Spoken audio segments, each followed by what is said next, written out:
정책 인터뷰 먼저 국민의힘 입장부터 듣겠습니다. 배준영 국민의힘 의원 전화 연결합니다. 의원님 안녕하세요. 네, 안녕하십니까? 가장 뜨거운 사안부터 묻겠습니다. 대통령실이 논란이 많았던 이진수 교육부 장관 후보자에 대해서는 지명 철회했지만 강선우 여성가족부 장관 후보자에 대해 임명 수순을 밟고 있습니다. 이 같은 결정의 배경 어떻게 보세요? 강선우 후보자를 끝까지 안고 가겠다는 거는 정말 국민적인 영린을 건드렸다고 생각합니다. 네. 어제 언론 보도를 보니까 우상호 정무수석 비서관이 여당의 의견을 받아들여서 대통령이 강선우 후보자의 임명을 강행할 것 같이 이야기를 했는데 네. 그러면은 민주당이 자랑스러워하는 을지로위원회라고 있습니다. 네. 을을 위해서 이제 약자를 위해서 여러 가지 활동을 해야 되는데 제 생각에는 을지로위원회를 폐지하고 갑지로위원회를 만들어야 되지 않나 저는 그런 생각을 합니다. 그 청문회는 후보자 적격 여부를 판단하는 법적 장치인데 네.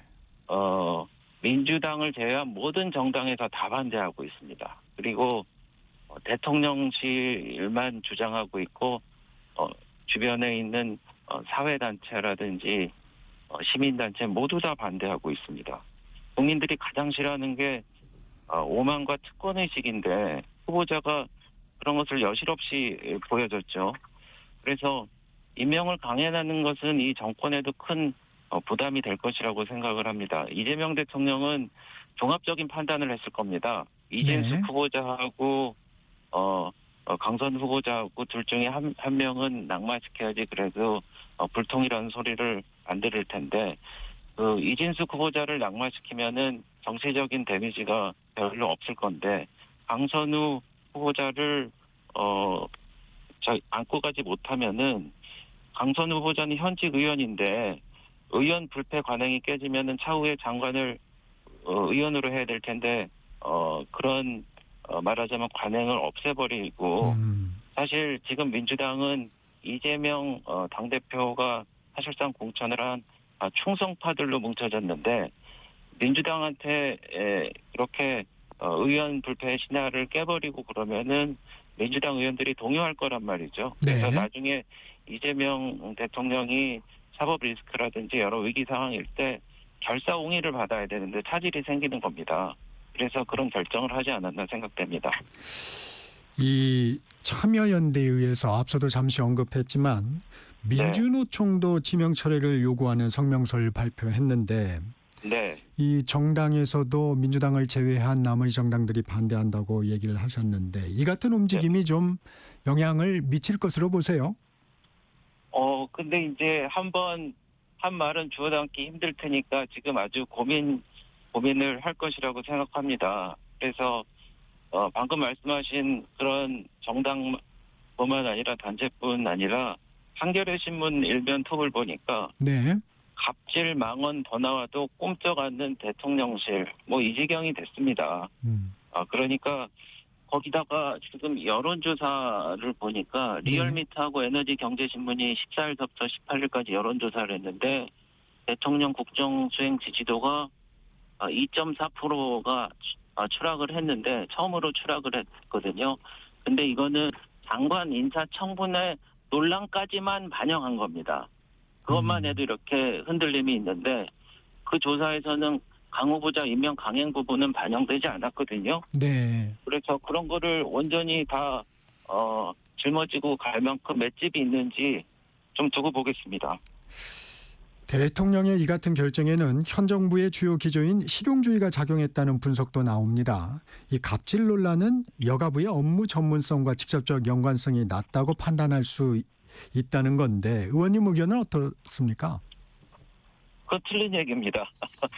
예, 여성가족부 제가 2025년도 정책 목표를 찾아봤어요. 네. 근데 그중 하나가 더 촘촘하고 두터운 약자 보호입니다. 설명을 하자면은 사회적 약자 편에서 고민하고 평등을 실현하기 위한 그 장관 후보자가 정작 자신과 가장 가까운 약자한테는 갑질했다는 거 아닙니까?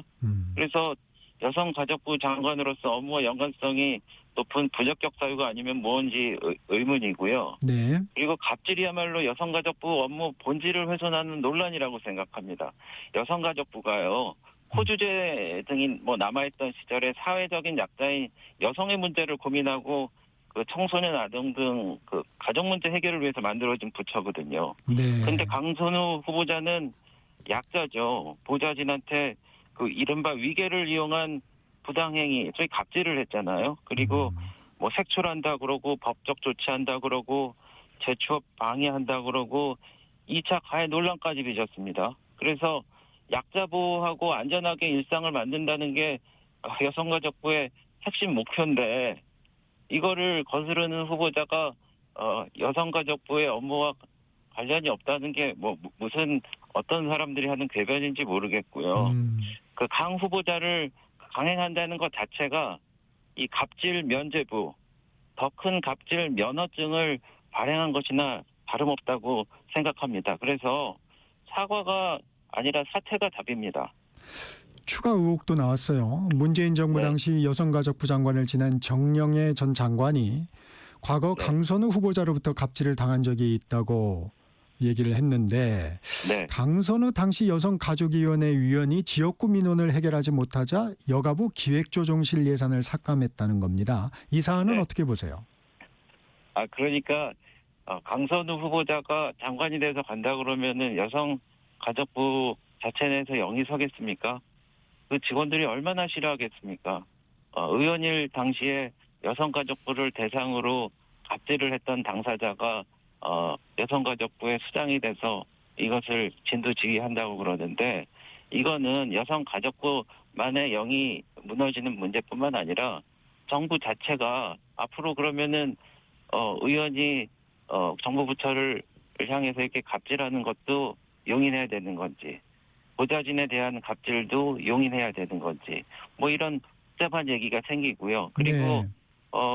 그 속기록이나 이런 언론 자료를 보니까 징벌적인 삭감을 한다고 그러는데 지역구 민원을 들어주지 않았다고 그래갖고 여성가족부를 향해서 더군다나 여성가족부가 그렇게 예산이랄지 인원이랄지 이렇게 충분한 부처가 아니고 네.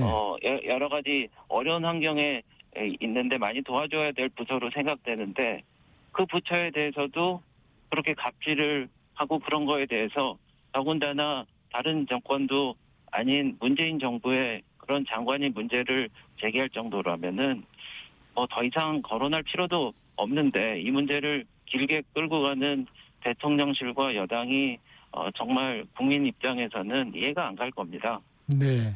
국민의힘에선 강선우 후보자가 임명된다고 하더라도 장관으로서 인정하지 않겠다는 입장을 밝혔습니다. 어떤 의미인가요?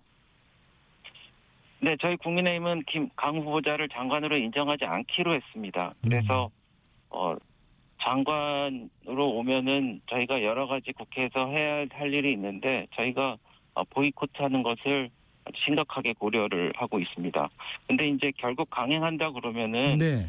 제도적으로 막을 방법은 없습니다. 네. 그래서 이 건강한 그 여론을 가진 국민들에게 여론에 호소하는 방법밖에 없는 게 현실이고 그래서 대통령실하고 여당은 우리가 지금 힘이 세니까 여론조사가 높게 나오니까 주가지수도 놓으니까 태평성되니까 한번 밀어붙이니까 한번 밀려봐 이러는 것 같습니다.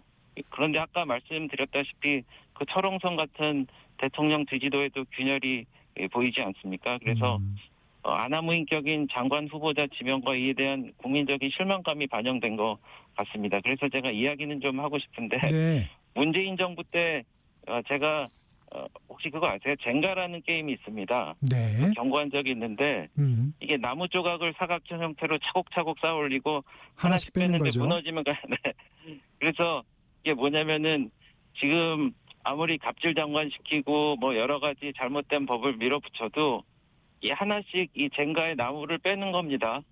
근데 이제 끄떡없어 보이죠. 근데 그게 결국은 균열이 나서 어느 한 젠가를 뺄 때는 이게 무너져 버린단 말입니다. 그래서 그거를 제가 기본으로 말씀드리고 싶고요. 네. 문재인 정부 때 그 조국 법무부 장관이 각종 논란에 불구하고 그냥 밀어붙였지 않습니까? 우격다짐으로. 결국 통과했지만은 그 다음에 여러 가지 논란도 있고 수사도 받고 그래서 35일 만에 낭만 과거를 이 정권도 좀 곱씹어 봐야 된다. 그래서 대자뷰가 되지 않을까 저는 그런 우려를 하고 있고요. 네.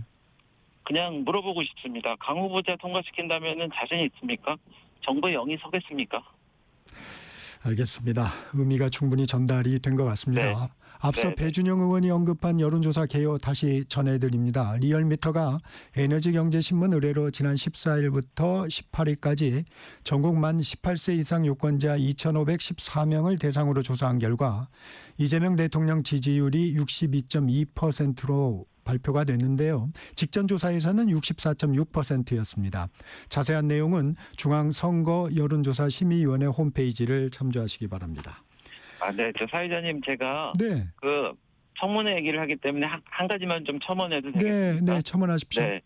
청문회라는 게 원래 묻고 듣는 건데 이번에 네. 청문회가 참 묻지 마, 대답하지 마, 증인 내보내지 마 청문회입니다. 네. 그래서 이번에 17명인가요? 청문회가 열렸는데 증인 참고인 다 합해갖고 한 자릿수가 안 됩니다. 근데 이제 우리 정부의 초대 내각을 할 때 청문회 때 방송통신 이진숙 이름이 같습니다. 이진숙 위원장은 증인 수가 26명에 참고인 수가 47명이었거든요. 네. 그래서 이번에 심지어는 후보자 중에 자료를 전혀 안 낸 후보자도 있고 이렇게 부실하게 청문회를 한 결과 이제 겨우 1명 정도를 낙마시킨다는 건데 다른 정부 때도 보면은 보통 2-3명 많게는 여러 명이 낙마를 했는데 이런 고집불통 오만의 결과가 어떻게 날지는 결국은 국민의 지지로 판가름 날 거다. 지지율의 변화로 판가름 날 거다. 그렇게 생각합니다. 네. 국민의힘 혁신위 상황도 좀 여쭤보겠습니다. 네. 오늘 의원총회 열리죠? 오늘 열리지 않습니다. 왜냐면은 네.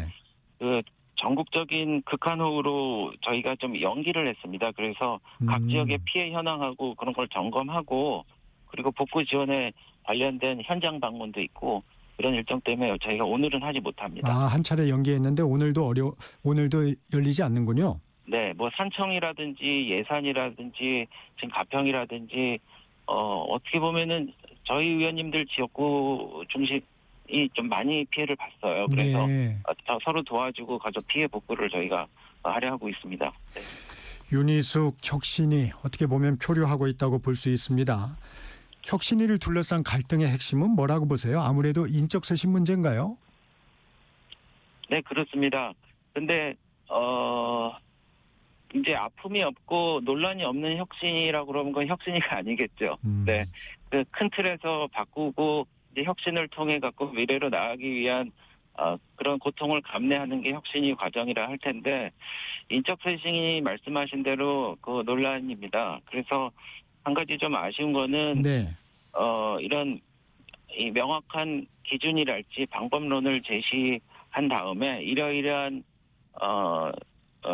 상황에 있는 것을 좀 정리하기 위해서 어떤 분들이 좀 용퇴를 할 수밖에 없다라는 그런 식의 접근이 있었으면은 그게 가능했을 텐데 네. 일부에서는 그냥 이름만 불쑥 얘기해 놓고 물러나야 된다 이렇게 하니까 이게 방법상으로 추진 동력이 좀 떨어지지 않았나 이런 걱정을 좀 하시는 분들이 있습니다. 그래서 이거는 추진 동력도 있어야 되는데 대표적인 성공 사례는 박근혜 비대위가 있죠. 그래서 네. 디도스 공격으로 홍준표 대표 체제가 무너졌는데 저희가 비대위 만들면서 빨간색으로 새누리당으로 바꿨고 중도개혁 성향의 인사를 영입한 예가 있습니다. 그래서 2012년 4월 총선하고 12월 대선의 승리를 이끌었고 말씀드린 그 혁신위에서는 2005년 저희 한나라당 혁신위가 있었는데 네. 당시 그 대선 1년 6개월 전에 당권 대권 분리해서 제왕적인 제도를 개선하고 선택과 집중을 했고요. 그리고 공직선거 후보 공천 때 일반 국민 의사 50% 당시로서는 좀 획기적인 거였는데 그래서 당선 가능성을 좀 높인 그런 예가 있는데 이런 것을 좀 저희가 더 벤치마킹을 하겠습니다. 이 인적 쇄신 문제뿐만이 아니고 이 혁신안 1호안이 이 당헌 당규의 계엄 탄핵 사죄를 명시하는 거고 2호안이 최고위원회 폐지, 당대표 권한 강화 부분인데 사무하는 당원 소환제입니다. 이런 부분들이 아직 당내에서도 조금 반발이 많은 것 같습니다. 이 혁신안이 만약에 부결되거나 논의가 미뤄질 경우 혁신위가 조기 해산될 가능성도 있을까요? 그 형식상으로는 네. 이 혁신위는 비대위에서 만든 겁니다. 그래서 논의한 사항을 비대위를 통해서 확정하고 그 당원 당규 개정 사항이 있으면은 저희 전국 상임위원회나 전대위를 통해 갖고 개정을 하게 돼 있죠. 네. 근데 이제 그럼에도 불구하고 지금 비대위원장이 그 원내대표를 겸임하고 있지 않습니까? 네. 그래서 의총에서 그 실질적인 공감대가 형성되는 게 이 전제가 돼야 됩니다. 그래서 저희 국민의힘이 정말 잘못했죠. 뭐 2명이나 탄핵된 대통령을 낸 정당으로서 입이 10개라도 할 말이 없습니다. 그래서 처절한 반성과 혁신 없이 당이 다시 재도약할 수 없을 거라는 건 저희가 잘 알고 있고요. 그래서 그 치열한 뭐 끝장 토론, 문장구구, 콘클레버 같이 네. 어떻게든 그 국민이 바라보기에 이렇게까지 변하도록 노력하는구나라는 평가를 받을 수 있도록 하는 것이 저희가 목표입니다. 그래서 저희가 생각이 뭐 다 의원들이 좀 다르실 텐데요. 저희가 어쨌든 결론에 이룰 수 있도록 최선을 다하고요. 그런 과정에서 혁신위가 성공할 수 있도록 저희가 좀 힘을 모으려고 하고 있습니다. 그래서 혁신위가 그야말로 혁신적인 의견을 많이 내고 있는데 저희가 왈가왈부를 하기보다는 일단 좀 경청하는 자세가 필요하다. 저는 개인적으로 그렇게 보고 있습니다. 이 다음 달 22일로 전당대회 일정이 확정이 됐습니다. 네. 김문수 정 장관 당대표 출마 선언을 했는데 이 인적 쇄신 요구, 윤희숙 그 혁신위가 요구하는 인적 쇄신 요구에 대해서 쪼그라드는 혁신은 자유행위다. 이렇게 반대 입장을 밝혔고 전한길 씨의 입당과 관련해서도 특별한 문제가 없으면 입당을 받아들여야 한다는 의견을 보였습니다. 이 부분은 좀 어떻게 들으셨습니까? 그냥 모범 답안을 말씀을 하신 것 같습니다. 그래서 동의하신다는 통합과 얘기인가요? 아니요. 그 통합과 화합으로 가야 된다라는 거는 이제 평상시에는 늘 할 수 있는 그냥 모범적인 답안인데요. 네. 네, 저희가 이 계엄과 탄핵이라는 이 엄중한 상황을 맞닥뜨리고 저희 당의 정말 지지율이 형편없고 국민들로부터 외면받고 있지 않습니까? 네. 그래서 정말 뼈를 깎아낸다라는 생각으로 도려낼 것은 도려내고 또 쳐낼 것은 쳐내고 반성할 것은 반성하고 저희가 이렇게 가야 된다고 생각합니다. 저를 포함한 의원들이나 당직자들 중에 어느 하나 잘못 없는 사람 없습니다. 그렇지만은 좋은 게 좋은 시기다라고 끝까지 가게 되면은 저희 당은 뭐 끝없이 침몰할 거기 때문에 그런 아픔을 감내하고 앞으로 나가기 위해서 저희가 혁신위를 만들고 저희가 앞으로 계획을 한다고 하는 것이기 때문에 그런 의견을 말씀드리고 싶습니다. 전한길 씨가 국민의힘을 평당원끼리 이끌어가는 당으로 만들고 싶다며 우파의 개딸을 만들겠다고 했는데 이번 전당대회에서 전한길 씨가 변수가 될 수 있을까요? 변수가 안 돼야 된다고 생각합니다. 네. 전한길 강사가 10만 당원 양정서를 얘기하는데 네. 그건 그쪽 방향으로 오도하는 거는 저는 반대합니다. 그 개인이 입당하고 탈당하는 것이 자유라고 할 수 있지만은 우리 또 당 지도부에서도 전한길 씨가 입당과 이와 관련해서 전당대회에서 영향력을 행사한다든지 하는 발언을 엄중하게 보고 있고 이 송원석 비대위원장도 그간의 전한길 씨의 발언 내용을 좀 보겠다고 하고 있습니다. 그리고 그 대통령 법률 대리인 김계리 변호사 입당 받지 않았잖아요. 네. 그래서 그것을 고려하면은 입당을 과연 시켜야 되는 건지 어떤 것이 일관성을 유지하는 건지 저희가 좀 봐야 됩니다. 우리가 선거에서 이기려면 이른바 중수청, 중도, 수도권, 청년으로 확장해야 되는데 전한길 강사는 가장 오른쪽에 있으면서 우리 당의 확장을 가로막는 대표적인 인물이라고 할 수 있고요. 그리고 송원석 대표가 그간의 발언을 전한길 씨의 발언을 한번 리뷰를 해보겠다고 그랬는데 네, 제가 한번 리뷰를 해보니까요.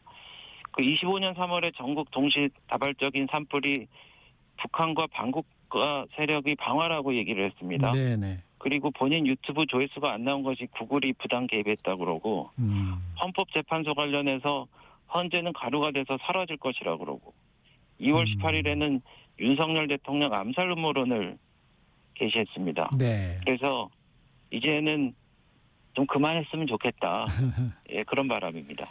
예, 송원석 국민의힘 비대위원장은 이런 얘기를 했죠. 전환길 씨에 대한 민심을 벗어난 언행이 확인되면 당원 당규에 따라 단호히 처리하겠다고 얘기를 한 바 있습니다. 네.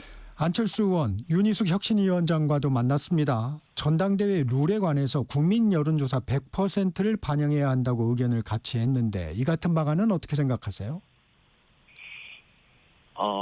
저는 아까 지난 2000년대 초반에서 국민 여론조사 비율을 50%로 획기적으로 올린 것 때문에 저희가 성공을 한 예가 있듯이 네. 정당이라는 것은 기본적으로 국민적인 지지 없으면은 존재할 수가 없습니다. 그래서 우리 당의 당원들의 의견을 존중하고 당내 민주주의가 활성화하는 것은 당연히 해야 될 일이지만 지금 같은 위기 상황에는 과연 국민들이 어떤 생각을 갖고 있는가, 어떤 전제 조건과 어떤 행위를 해야지 우리 당을 지지할 수 있을 것인가라는 것을 전제로 한다고 그러면은 네. 저희가 국민의 당대표에 대한 결정의 비율을 훨씬 더 높여야 된다. 저는 그런 생각을 하고요. 지금 당원 80% 국민 여론 비명국이 20%. 20%로 돼 있는데 네. 이것은 지금 상황에서 남았다고 생각을 합니다. 네. 다만 우리 당원들이 우리 당의 주축이기 때문에 그렇게 국민 여론조사 100%까지 하는 거에는 조금 어려움이 있을지 모르지만 지금 이 상황에서는 국민 여론 비율을 좀 획기적으로 올려서 이제는 국민과 같이 가는 정당이라는 시그널을 확실히 줄 필요가 있다고 생각합니다. 네. 비율 조정은 필요하다. 네. 여기까지 듣겠습니다. 배준영 국민의힘 의원과 말씀 나눴습니다. 고맙습니다. 네, 감사합니다. 정격시사 1부 여기서 마칩니다. 전하는 말씀 듣고 2부로 돌아옵니다.